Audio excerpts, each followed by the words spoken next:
Ele está de volta, minha gente. Roman Reigns volta no Monday Night Raw no Madison Square Garden e já vem causando confusão. E além disso, temos o retorno de Rhea Ripley, confronto de Io Sky e Bianca Belair no ringue e muito mais coisa interessante. Então vem comigo para que vocês possam saber de tudo sobre o Monday Night Raw do dia 10 de março de 2025 na casa da WWE. Certamente foi um show que valeu a pena. Mas antes, não deixa de fazer aquelas coisas que todo mundo aqui no YouTube pede. Se inscreve no canal, ativa o sininho para ver e receber as nossas notificações e, o mais importante, assiste esse vídeo até o final, porque é isso que vai ajudar o nosso canal a crescer e a se tornar um dos maiores canais de luta livre em português do Brasil, beleza? Então vem com a gente! Fala galera, tudo beleza? Meu nome é André e eu sou fã de luta livre há mais de 30 anos. E se tem uma coisa que nunca decepciona na WWE é show no Madison Square Garden. Eles sempre dão um jeito de fazer um show que não vá decepcionar os seus fãs. E olha, ontem não foi diferente. Foi um showzaço com muitas histórias interessantes, tiveram lutas que surpreenderam. Então vale a pena a gente falar sobre esse Monday Night Raw, porque isso aí foi muito bom, do início ao fim. Monday Night Raw novamente não decepcionou. O show começou com uma luta entre o Jey Uso e o Grayson Waller. A gente sabe que o Jey Uso e o Grayson Waller eles têm se engalfinhado aí ó, nas últimas semanas. O Austin Theory e o Grayson Waller têm atacado o Jey Uso ultimamente. E eles abriram o show desse Monday Night Raw. E eu já tenho uma crítica a fazer, que é o fato de que o Jey Uso ele foi colocado basicamente de forma muito fraca nessa luta. O Jey Uso ele apanhou basicamente 80% da luta. E assim, não faz sentido você botar o seu desafiante número 1 ao título mundial, o cara que vai lutar contra o Gunther para ver quem vai ser um novo campeão mundial, para ver se ele vai conseguir ser o novo campeão mundial, e botar ele para apanhar 80% do tempo contra um lutador mid-carder, especialista em duplas, e que nem no cenário do título das duplas está inserido. Então, assim, não fez sentido a luta. O Jey Uso apanhou praticamente a luta inteira, apenas para no final ele conseguir evitar o finalizador do Grayson Waller, ele acertar o Grayson Waller com um super kick e depois mandar um spear e derrotar o Grayson Waller. Então, assim, quando você está tentando estabelecer um futuro campeão, você precisa fazer com que ele pareça forte. E não ele parecer um fraco que meio que dá sorte no final e tem um finalizador decente e vence a luta. E olha que eu nem acho que o Jey Uso aplica o Spear da melhor forma possível. O Roman Reigns é muito melhor nisso e olha que ele também não é tão bom assim. E o Jey Uso consegue ser pior do que o Roman Reigns aplicando a Spear. E quando a gente observa a luta e a gente vê a luta, e o Grayson Waller é um lutador que tem uma capacidade, ele tem vários movimentos interessantes, como um movimento que ele vem do lado de fora do ringue, ele pula entre a primeira e a segunda corda, faz uma cambalhota e aplica algum golpe. Cara, o Grayson Waller ele pareceu mais interessante em matéria de movimentos do que o Jey Uso. E a gente tem falado aqui, e muita gente tem falado, que o Jey Uso ele é limitado em matéria de movimentos. E eu não acho que seja culpa dele, eu acho que a WWE limita muito ele, né, na hora de ele apresentar as lutas. Mas o fato é que o Jey Uso ele se fia muito e ele acaba repetindo muito o super chute, e isso acaba tornando as lutas dele repetitivas. Então, assim, sinceramente, eu não acho que foi uma luta boa pro Jey Uso, eu não acho que foi uma luta que fez com que ele ficasse com uma aparência boa perante o público. E para piorar a situação, depois da luta, o Jey Uso foi atacado pelo Austin Theory, né? Ele ainda eventualmente consegue tirar os dois do ringue, mas aí quando ele tira os dois do ringue e acerta um Uso Splash no Austin Theory, de repente do nada o Gunther vem e aplica um mata-leão no Jey Uso, e o Jey Uso fica desacordado no ringue. Então, assim, já são vários Monday Night Raws seguidos que o Gunther tá atacando o Jey Uso e o Jey Uso não tá respondendo. Quer dizer, ele teve uma luta fraca, aonde ele pareceu um saco de pancadas a luta inteira, e depois da luta ele sofre um ataque do campeão e não responde. Então, assim, a forma como a WWE tá apresentando o Jey Uso é muito ruim. Simplesmente, assim, Não dá para entender. Ele se tornando campeão, ele vai ser um campeão que não vai ter credibilidade, porque ele não está sendo apresentado de uma forma forte. Então a WWE vai ter que corrigir o rumo rapidinho com relação ao Jey Uso, porque do jeito que está, sinceramente, ele pode até vir a ganhar o campeonato mundial, mas um tempo depois ele vai acabar perdendo e vai acabar entrando ali no misto ali na mistura ali do uppercard, como é o caso, por exemplo, do Damian Priest, que foi campeão mundial no ano passado, perdeu o título pro Gunther, e depois disso, aonde que o Damian Priest está, né? Tá ali se envolvendo com um, com outro, agora tá enrolado com o Drew McIntyre, mas você não vê um grande desenvolvimento dele na WWE. Depois a gente vê o Jey Uso no backstage, recebendo um pouco de gelo, e o Alpha Babes, né? Vindo para ver como é que ele tava e tudo mais. Nada demais. É interessante notar que durante a transmissão, a Maxine Dupri, ela aparece conversando com alguém. Eu não consegui ver na hora, mas me pareceu a Liv Morgan. E por que me pareceu a Liv Morgan? Porque era uma moça loira, mas na hora ali na transmissão eu não conseguia enxergar quem era. Eu vou ter que ver a reprise para ver quem é que estava conversando com ela. Mas por que isso é importante? Porque depois no show aparece, durante uma sequência em que o lutador está vindo para o ringue, aparece no fundo o Ludwig Kaiser conversando com o Dominic Mysterio. E a gente sabe que o Dominic está tentando procurar pessoas para serem novos membros do Judgment Day, coisa que o Finn Balor não quer.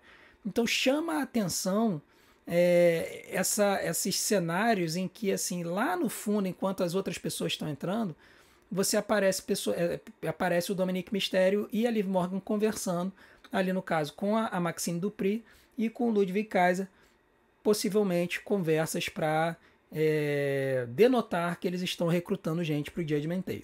Depois disso nós temos uma promo do Logan Paul, né? O Logan Paul ele vem para o ringue e basicamente ele fala, primeiro, ele fala pro The Rock que a alma dele tá à venda, né? Quer dizer, então ele faz a referência ao fato do The Rock querendo a alma do Cody Rhodes recusou. Depois o John Cena acabou vendendo sua alma pro The Rock. E agora o Logan Paul tá dizendo que ele também quer um pouco dessa boquinha, né? E, cara, a promo dele foi bem interessante. O público de Nova York esculhambou com ele, vaiou ele o tempo todo. Foi um segmento ali que acabou pegando um camarada que foi...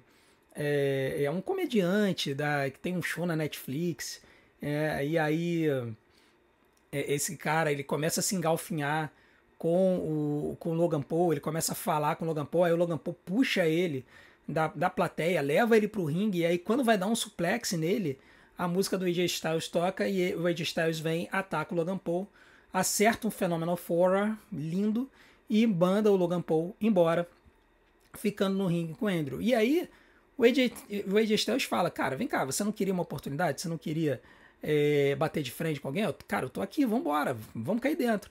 E o Logan Paul ele sai correndo, né? Ele dá as costas pro AJ Styles e aí o AJ Styles fica no ringue comemorando com esse ator. Então, assim, apenas continuando a história deles, certamente esses dois aí devem se pegar na WrestleMania. Depois disso, nós tivemos a segunda luta da noite, que foi uma luta de duplas tornado, estilo tornado, entre a LWO e o New Day. E a gente tem, nos últimos vídeos, falado que, poxa, essa disputa dos dois já deu, que tá muito ruim, que, assim, os vídeos e as vinhetas, as entrevistas não tão legais, o New Day, essa persona tá chata. Mas aí no ao vivo que a gente fez, né, na live que a gente fez no Monday Night Raw, eu falei uma coisa que é verdade, assim, a persona do New Day não é para agradar. Na verdade, a persona do New Day é para fazer a gente vaiar. Então, acaba que eles estão fazendo um trabalho muito correto com relação a isso e estão conseguindo fazer com que o público deteste eles. O fato é que essa luta estilo tornado, o que é uma luta de duplas estilo tornado? É uma luta que não tem tag, ou seja, os 4 lutadores eles lutam ao mesmo tempo. E aí, todos eles são legais. A primeira dupla que fizer uma decisão em cima da outra, vence a luta. Tá? Essa é uma luta de duplas estilo tornado.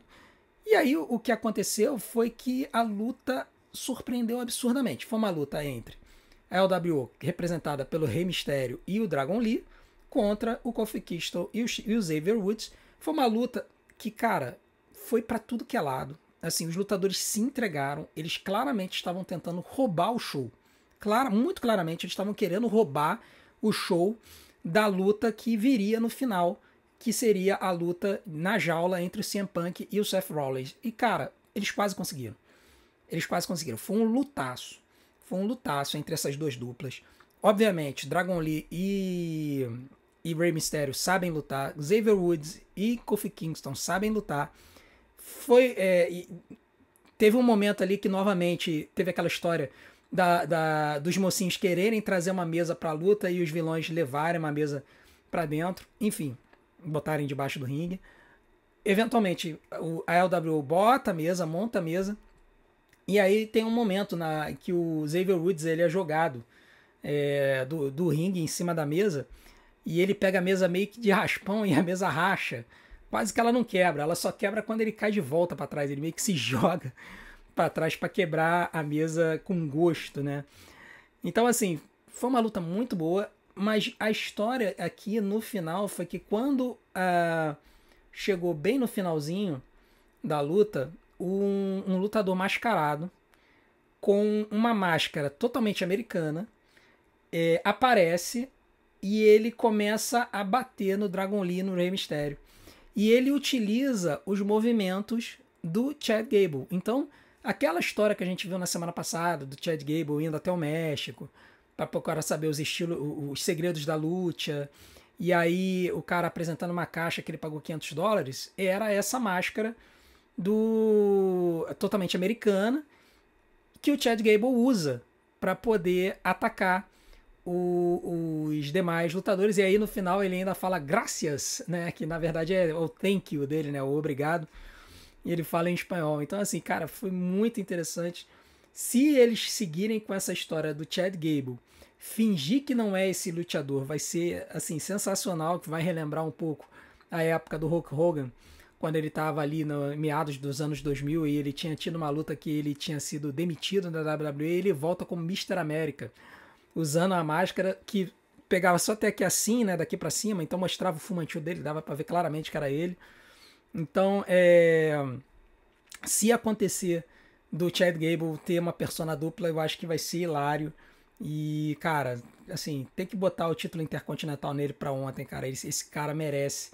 Ele é um cara que entretém, é um cara que é bom no ringue, é um cara que é bom no microfone. Não dá pra entender por que a WWE não empurra esse cara, não bota esse cara pelo menos com o título intercontinental. Acho que era o mínimo que eles podiam fazer. Mas eles estão com o Bron Breakker, né? Estão querendo empurrar o Bron Breakker. Então fica nessa situação difícil. Depois disso nós temos uma vinheta, uma conversa no backstage do Finn Balor conversando lá no locker room do Judgment Day, falando sobre como ele não gosta do Bron Breakker. O restante da Judgment Day vem, e aí o Dominic Mysterio ele fala que ele conseguiu conversar com o Adam Pearce e conseguiu uma luta pelo título intercontinental, mas ele não conseguiu a luta para ele conseguiu a luta para o Finn Balor, né? Então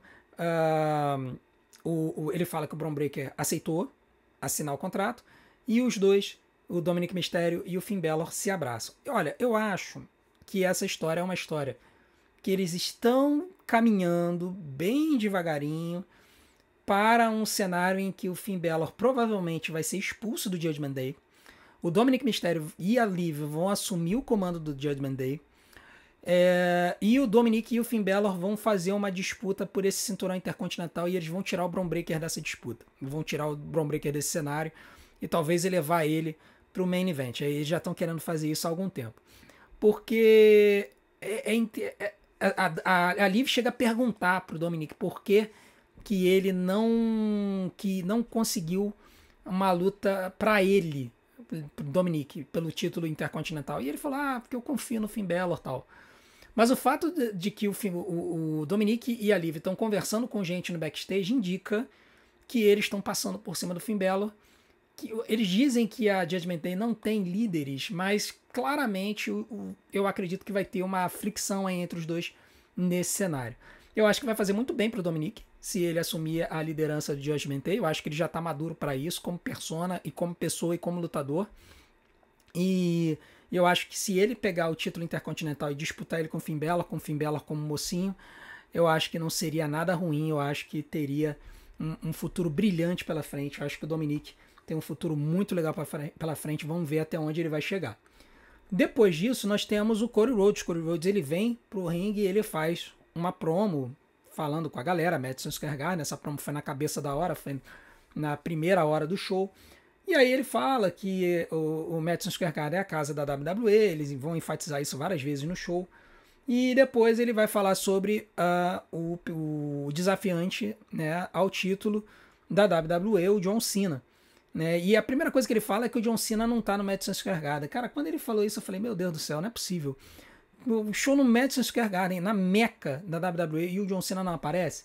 Eu acredito que foi proposital, justamente para que aumentasse ainda mais a fúria do público com o John Cena. E não deu outro. O público simplesmente esculhamba com o John Cena, fala Cena sucks, Cena sucks, Cena sucks. Então, assim, foi bom para aumentar o hit em cima do John Cena. Sendo que o John Cena vai aparecer na semana que vem no show em Bruxelas, né, no Monday Night Raw em Bruxelas. Já eles anunciam durante o show que o John Cena vai aparecer e o Cody Rhodes também vai estar no ginásio. Então pode ser que haja o primeiro confronto dos dois depois da Elimination Chamber no Monday Night Raw em Bruxelas. A gente não sabe como vai acontecer.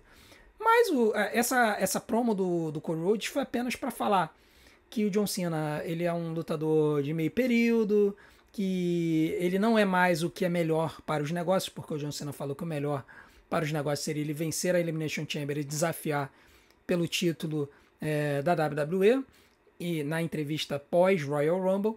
E o Cody Rhodes fala, olha, o John Cena fala que ele acha que ele é melhor para os negócios, mas isso era no passado, eu acho que hoje, e isso não está correto. E eu tendo a concordar um pouco com essa afirmativa, porque eu acho que a WWE ela sempre se pautou em empurrar novos lutadores, né? Ela cria novas estrelas depois de algum tempo e molda a companhia em torno dessas estrelas. Então ela já fez isso na época da nova geração com Bret Hitman Hart, depois na época da era da atitude com Stone Cold Steve Austin com The Rock, depois na era da Ruthless Aggression com John Cena e com Brock Lesnar e com o Batista e com o Randy Orton, que carregaram a companhia pela década seguinte, depois Daniel Bryan, CM Punk, depois The Shield, Roman Reigns, Seth Rollins, Dean Ambrose, teve um tempo ali também de estrelato antes de ele decidir sair da WWE, e agora com o Cody Rhodes. Então, assim, a gente precisa entender que a WWE ela sempre busca criar novas estrelas.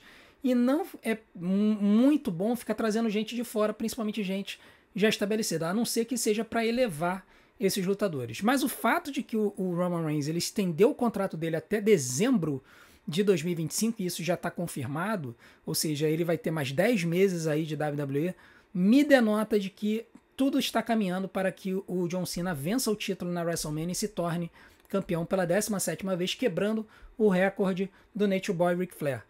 E eu não sei se esse exatamente é o melhor para os negócios. Talvez, se no final dessa história, o John Cena ele elevar o Cody Rhodes, assim como o The Rock elevou o John Cena quando teve o WrestleMania 29, em que o The Rock perdeu o título para o John Cena e levantou a mão dele, congratulando ele pela vitória. Então, se o John Cena fizer a mesma coisa pelo Cody Rhodes, eu acho que então essa história toda vai ter valido a pena. Mas a companhia ela tem que seguir daqui para frente com esses lutadores e não ficar dependendo tanto das estrelas do passado para que a companhia continue firme, continue bem. Depois disso, nós temos mais uma luta, que é a luta da Bayley contra a Raquel Rodrigues. Teve um detalhe interessante que nesse intervalo, quem assiste o show gravado, né, no Monday Night Raw, não tem as entrevistas que eles passam durante os intervalos. No ao vivo, eles passam algumas entrevistas da plateia. E né, num desses intervalos apareceu a Lyra Valkyria basicamente dizendo que a vencedora dessa luta entraria no cenário do Campeonato Intercontinental Feminino. E a transmissão em português, o Marco Alfara e o Roberto Figueroa, eles bateram muito na tecla de que a vencedora dessa luta se tornaria desafiante número 1 ao título intercontinental. Só que isso não é oficialmente dito. Pelo menos eu não ouvi.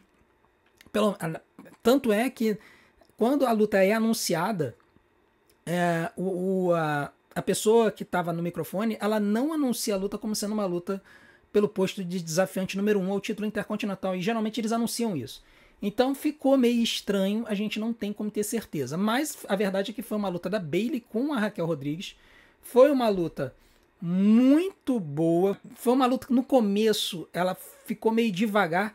E aqui eu faço uma crítica. As lutas da Bayley, a Bayley é uma lutadora muito metódica, uma lutadora muito técnica. Se ela luta contra uma outra lutadora que não é, por exemplo, uma high flyer, não é uma lutadora com movimentos de grande amplitude, o público começa a parar de responder a Bayley.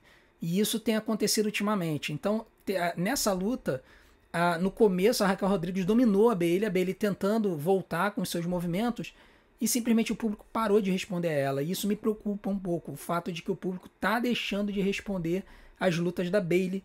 Então, ou ela vai ter que virar vilã para poder o público voltar a responder a ela, ou ela vai ter que mudar o moveset dela de algum jeito para que as lutas dela sejam mais interessantes. O fato é que no final, depois de muita interferência, tanto do Rey Mysterio quanto da Liv Morgan, a Bayley acerta os dois com a cotovelada, mas a Bayley ela tenta um suicide dive na Raquel, a Raquel pega ela, acerta ela com um belly to Bayley na mesa dos comentaristas.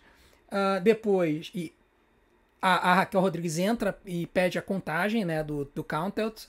A Bayley ela volta pro ringue, mas nisso que ela volta pro ringue, depois na contagem de 9, a Raquel Rodrigues acerta um big boot nela, levanta ela e acerta uma Terrana Bomb, vencendo a luta. E com isso a gente fica naquela. Isso significa que a Raquel Rodrigues é a nova desafiante número 1 do título intercontinental feminino? Não sabemos. Mas seria interessante, né? Ela já é campeã de dupla junto com a Liv Morgan. Adicionar mais um título seria interessante para dar ainda uma cancha maior para a Raquel Rodrigues, que eu acho que pelo tamanho, pelo moveset dela, tem potencial para ir longe na divisão feminina. Depois disso tem uma entrevista interessante. A Cat Kelly pega o Chad Gable andando nos bastidores e basicamente acusa ele de ser o cara mascarado, né? Pô, e ela fala, pô, o cara tá usando a mesma roupa que você, usou os mesmos movimentos de você, vai dizer que você não é o cara? E o Chad Gable dando uma de assim, não sou eu não. Aí e ele esculhambando a segurança de Nova York, falando que eles não fizeram nada. E aí, enquanto ele está falando isso, no fundo, aparece 3 seguranças carregando um cara usando a máscara. E aí o Chad Gable olha pra ela assim, tipo assim, eu falei que a segurança de Nova York é horrível. Então, assim, eles tentaram fazer isso para enganar os fãs, mas claramente era o Chad Gable, e eu acredito que depois ele atacou um pobre coitado qualquer, botou a mesma roupa que ele estava usando, botou a máscara para fingir que não era ele. O fato é que ele pode ter mais de uma máscara, você manda fazer aos montes, não precisa ser só aquela. Então, meu Deus, o Chad Gable perdeu a máscara dele. Não, ele pode ter várias, então ele pode acabar adotando essa persona dupla mais para frente agora, e eu acho que seria muito legal, muito interessante o Chad Gable interpretando um luteador secreto, né? A gente vai ver essa história aí para frente, como é que vai ser agora. Depois disso, nós temos uma entrevista do Michael Cole com a Io Sky, e aqui a coisa começa a ficar bem interessante. O Michael Cole chama a Io Sky, conversa como é que ela está se sentindo por ser a campeã e tudo mais. E a Io fala que é um sonho dela ser a campeã no Madison Square Garden, beleza. Falou que o impossível se tornou possível. Tranquilo, normal a conversa dela. Depois disso, o Michael Cole chama a Bianca Belair para o ringue. E aí ele pergunta diretamente se a Bianca se sente responsável pela derrota da Rhea, porque, afinal de contas, se a gente se lembrar da luta, a Bianca estava no ringside. A Rhea Ripley se irrita com o fato da Bianca ter torcido para a Io se levantar num count-out, que a Io havia ficado meio que desmaiada no chão. A Io volta pro ringue, a Rhea se irrita com essa torcida, ela sai do ringue e vai bater de frente com a Bianca. Ela empurra a Bianca e a Bianca empurra de volta na cara da árbitra, o que no nosso entendimento deveria ser uma desclassificação. E o Michael Cole meio que dá a entender isso quando ele fala, olha, se você não tivesse aqui no ringside, de repente a sua adversária não seria a Io, seria a Rhea. Você se sente responsável por isso?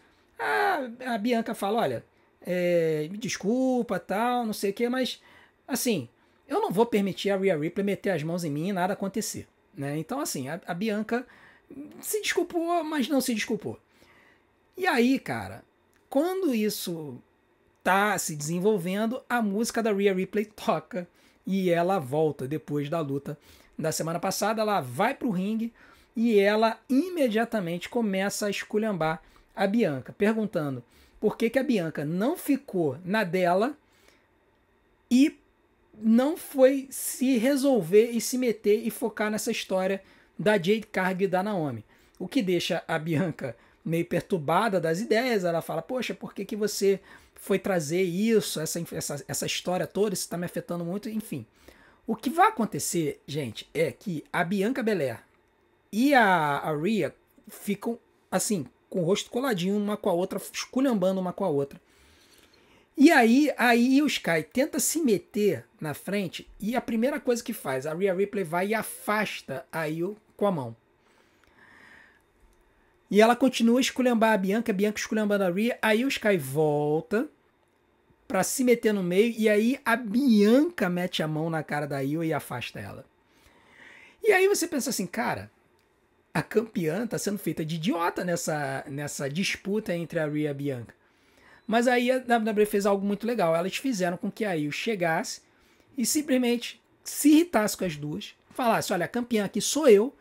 E ela chega e dá um tapão na cara da Rhea e depois dá um tapão na cara da Bianca. As duas ficam boladas, tanto a Rhea quanto a Bianca ficam boladas uma para cada lado do ringue. E aí o Sky sai do ringue pistolaça, falando em japonês, eu sou a campeã, vocês têm que me respeitar e tal. Então assim, foi um segmento muito legal, que deu uma importância para a Io, para não passar a impressão de que ela é uma campeã transicional, né, que a WWE inventou para que numa luta entre a Rhea e a Bianca possa ser a campeã sem fazer o pinfall na Rhea, né? Então eles pelo menos estão dando uma importância para a Io Sky. A Io Sky é uma lutadora muito querida, o público do Madison Square Garden vibrou com ela e com todas as colocações dela. Então assim, a Io tem uma base de fãs, ela é uma lutadora muito boa, uma high flyer muito boa. E é legal ver que a WWE não está colocando ela de lado nessa disputa entre a Rhea e a Bianca, apesar de que eu acho que é isso que vai acontecer. Tá? Então, tudo está apontando realmente, era o que todo mundo estava imaginando, tudo está apontando para uma luta de ameaça tripla na WrestleMania entre a Io Sky, que é a campeã, a Bianca Belair e a Rhea Ripley. E quem vai vencer essa luta, não temos a menor ideia. Pode ser que seja a Bianca fazendo pinfall na Io Sky, o que preservaria a possibilidade da luta entre a Rhea Ripley e a Bianca Belair pelo título, uma luta que ainda não aconteceu, pelo menos não no roster principal, parece que já aconteceu no NXT, e nas lutas no NXT a Rhea Ripley sempre levou vantagem contra a Bianca, então daí vem a história da Rhea falar que a Bianca tem medo de lutar com ela. E por fim nós tivemos a luta na jaula do Seth Rollins e com o CM Punk. Gente, desde já, assim, a gente sabe que tem muita gente que é crítica do CM Punk, criticando o cardio do CM Punk, de que o CM Punk tá cansando muito rápido nas lutas. Isso é notável, tá? Algumas lutas do CM Punk ele tem cansado relativamente rápido. A gente tem que se ligar da idade dele, mas eu também acho que é ele se preservando, porque ele tá meio injury prone, ele tá tendo muitos problemas de contusão, então pode ser que ele esteja se preservando um pouco nas lutas. O fato é que essa luta, para quem não sabe, luta na jaula, ela pode ser vencida de 3 formas.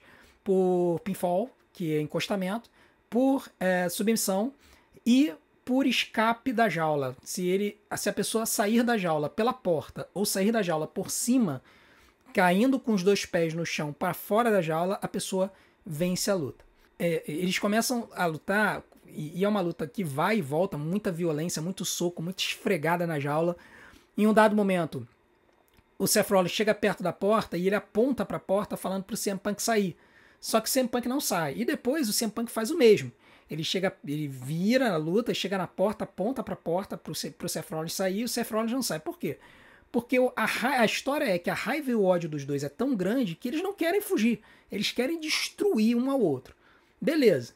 A luta ela vai transcorrer. Tem um spot sensacional que eles ficam no alto da jaula e aí parece que eles vão cometer uma sandice de pular de lá de cima, mas no final das contas o Seth ele pula na terceira corda, puxa o Seth Rollins de lá de cima com o Seth Rollins pendurado na grade e ele manda um superplex, um superplex lindo.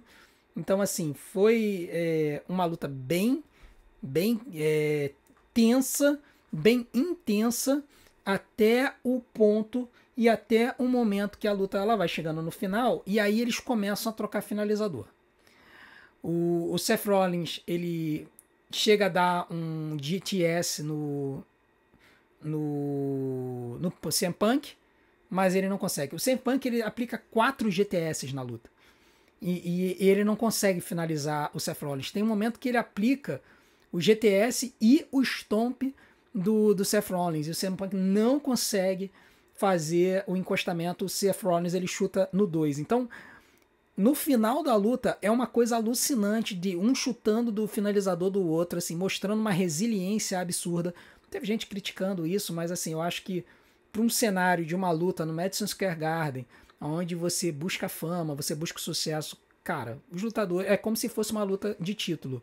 Os lutadores vão tentar vencer. E o ódio que um sente pelo outro acabava motivando eles a irem além. Então, eu não me importei com essa luta tendo múltiplos chutes de finalizadores. Eu acho que acabou que entrou bem, calhou bem a história da luta. Mas o que foi a grande história da luta foi no final, aonde o Seth Rollins ele acerta um curb stomp da segunda corda no CM Punk. Ele já havia tentado fazer isso no meio da luta, mas não havia conseguido. O CM Punk ele cai dentro do ringue. E aí a porta da jaula abre. E o Seth Rollins ele tem a chance de sair. Ele já tinha tido a chance de sair. O CM Punk também já tinha tido a chance de sair e tinha recusado. O Seth Rollins ele olha para a porta e ele fica tentado. Ele fica tentado. Mas ele se volta para olhar para dentro do ringue. Quando ele faz isso, alguém chega por trás e puxa ele. E na hora, e eu já tinha avisado isso desde o começo do show, que o show no Madison Square Garden era perfeito para a volta do Roman Reigns. E eu falei, olha, a melhor forma disso acontecer é o Seth Rollins tentando sair da jaula e o Roman Reigns fechando a jaula na cara dele. Quase foi isso. Na verdade, o que acontece é que quando o Seth Rollins ele olha para dentro, o público começa a gritar. Quando o público começou a gritar, eu já falei na live, gente, é o Roman Reigns que apareceu. E não, porque a câmera fechou no Seth Rollins.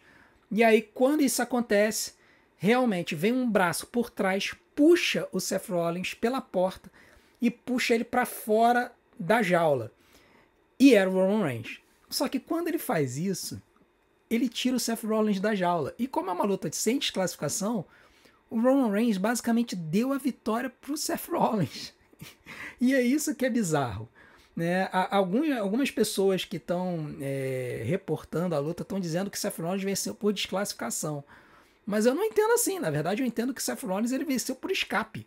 Porque ele foi puxado do ringue pelo Roman Reigns. E quando ele é puxado do ringue pelo Roman Reigns, os pés do Seth Rollins batem no chão e o Seth Rollins é vencedor. Então, na minha cabeça, na verdade, o Seth Rollins não venceu por desclassificação. Ele venceu por escape por causa do Roman. E aí, cara, o Roman Reigns, ele acaba com a raça do Seth Rollins. Nossa, mas ele bate muito no Seth Rollins. Bate muito, bate muito. Ele dá espia. Ele lança o Seth Rollins na barricada. Ele acaba com a raça do Seth Rollins. Ele chega a dar um stomp no Seth Rollins no chão. E depois ele tenta um stomp no Seth Rollins na escada. É o mesmo golpe que o Seth Rollins deu nele. E aí os oficiais chegam. Aí eu fiquei olhando assim, mas, pô, cara. Né, no Royal Rumble permitiram que o Seth Rollins desse um stomp na cara do Roman Reigns. E aí agora eles não permitem que o Roman Reigns faça o mesmo com o Seth Rollins. Não faz o menor sentido. Até porque estava cheio de juiz em volta quando o Seth Rollins acertou o Roman Reigns. Então, assim, não faz muito sentido na história. Mas, enfim, o fato é que quando a gente pensava que, assim, tinha encerrado a situação, a coisa piora. Porque dentro da jaula, o CM Punk está abraçado com uma pessoa.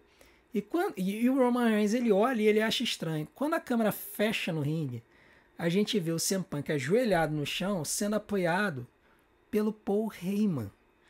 Gente, isso é outra situação que vai render.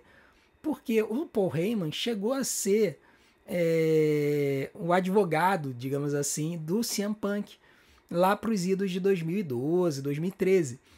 E então ele tem uma amizade, um carinho com o CM Punk. E o Roman Reigns, ele fica olhando assim e fica com uma cara de esposa traída. Tipo assim, pô, você é o meu Wiseman, você é o meu homem sábio. O que você tá fazendo aí do lado desse cara? O que acontece? O Roman Reigns, ele entra no ringue e vai e acerta o CM Punk, né? Joga o CM Punk na grade e depois manda um spear no CM Punk com o Paul Heyman olhando apavorado no corner. Com essa cena e o Roman Reigns vibrando, enquanto que o Paul Heyman tá com a mãozinha assim, que geralmente significa que ele tá meio que apoiando o Roman Reigns, mas você fica meio sem saber o que é, o Monday Night Raw se encerra. Então, assim, em matéria de histórias para a WrestleMania, o Monday Night Raw foi muito bom. Em matéria de lutas, nós tivemos 2 lutas excelentes, que foi o Steel Cage Match, a luta na jaula entre CM Punk e Seth Rollins, e a luta entre o LWO e a New Day. Assim, foi um lutão. Apesar de ter sido assim, uma luta que você não acreditaria que seria, acabou sendo um lutão. Então, foram 2 grandes lutas e muita gente boa, com muita história boa. E no final, a pessoa que meio que foi deixada de lado nessa situação toda foi o Jey Uso. Né? O show teve de estrela, que brilhou no show. Teve o CM Punk, o Seth Rollins, o Roman Reigns, o Paul Heyman, a Bianca Belair, a Io Sky, a Rhea Ripley, teve o LWO, teve o New Day, e o Jey Uso abriu o show e foi um saco de pancadas. Então, cara, é inexplicável a forma como eles estão escalando e apresentando o Jey Uso. Eles têm que melhorar isso para ontem, para que ele seja visto como um campeão minimamente crível. Tiveram algumas pessoas que notaram na internet assim, poxa, e no lugar do Jey Uso no cenário do Campeonato Mundial, podia ter um desses aí, um CM Punk, um Seth Rollins. Podia. Mas a gente precisa entender do porquê que a WWE está empurrando o Jey Uso. E em breve eu estarei fazendo um vídeo falando sobre isso e eu vou estar colocando no canal falando sobre essa escalação do Jey Uso e por que ele deve e por que ele não deve ser campeão mundial da WWE. Enquanto esse vídeo não vai para o ar, não deixe de assistir os demais vídeos do nosso canal que vão aparecer aqui na tela para vocês. E o mais importante, não deixe de se inscrever no nosso canal. Nós queremos fazer com que o nosso canal se torne um dos maiores canais de luta livre no Brasil. Tem muita gente boa fazendo conteúdo no Brasil sobre luta livre, mas ainda tem muito espaço para a gente entrar nesse mercado e tentar trazer a WWE de volta. E para isso, a gente precisa de muita gente criando bom conteúdo sobre a WWE aqui. Então, não deixem de se inscrever, não deixem de assistir todos os nossos vídeos, comentar, curtir, compartilhar, porque é isso que vai fazer o nosso canal crescer. Um grande abraço para vocês. Está aqui na tela outros vídeos, outras histórias sobre a WWE. Não deixem de assistir e a gente se vê na próxima. Um grande abraço. Até lá.